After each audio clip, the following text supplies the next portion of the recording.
Hi అండి అందరికీ. అందరూ ఎలా ఉన్నారు? నేనైతే మా ఇంట్లో ఈరోజు టమాటా చారు అయితే చేశానండి.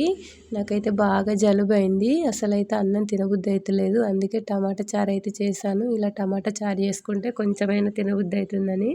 నా వాయిస్ చూస్తేనైతే మీకు అర్థమైపోతుంది కావచ్చు. నా వీడియోస్ చూసే వాళ్ళకైతే తెలుస్తుంది. వాళ్ళైతే వింటుంటారు కదా వాయిస్, అందుకే అంటున్నాను. ఇలా టమాటా చారు చేసుకుంటే చాలా బాగుంటుందండి. ఒక్కసారి అయితే ట్రై చేయండి. ఈ ప్రాసెస్ నచ్చితే ఆల్రెడీ ఒక షార్ట్ వీడియో అయితే చేశాను నేను టమాటా చారుది. అందుకే ఈ వీడియోలో అయితే ఏం చెప్పడం లేదండి. చాలా చాలా బాగుంటుంది. అలాగే వీడియో నచ్చితే ప్లీజ్ అండి లైక్ చేసి సబ్స్క్రైబ్ చేసుకోండి ఛానల్ని. ఈ మధ్య అసలు వ్యూస్ కూడా బాగా తగ్గిపోతున్నాయి. ఆల్మోస్ట్ 5 మంత్స్ అయితే అయిపోతుందండి ఛానల్ స్టార్ట్ చేసి. ఇంకా 200 సబ్స్క్రైబర్లు కూడా కాలేదు. అందుకే చాలా బాధగా ఉంది. ప్లీజ్ అండి సబ్స్క్రైబ్ చేసుకోవచ్చు కదా.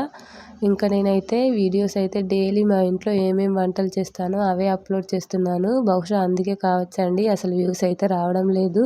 వెరైటీ వెరైటీ వంటలు చేస్తే వ్యూస్ అయితే వస్తాయి కావచ్చు, కానీ అంత బడ్జెట్ అయితే లేదు వెరైటీ వంటలు చేయడానికి. చేయాలని ఇంట్రెస్ట్ ఉన్నా అందుకే మనకు సహకరించాలి కదండి, డబ్బులు ఉండాలి కదా, అందుకే చేయడం లేదు. ప్లీజ్ అండి సబ్స్క్రైబ్ చేసుకోండి. ఇంతవరకు చూసినట్లయితే నా మాటలు విన్నందుకు కూడా చాలా చాలా థ్యాంక్ యూ అండి ఓపికగా.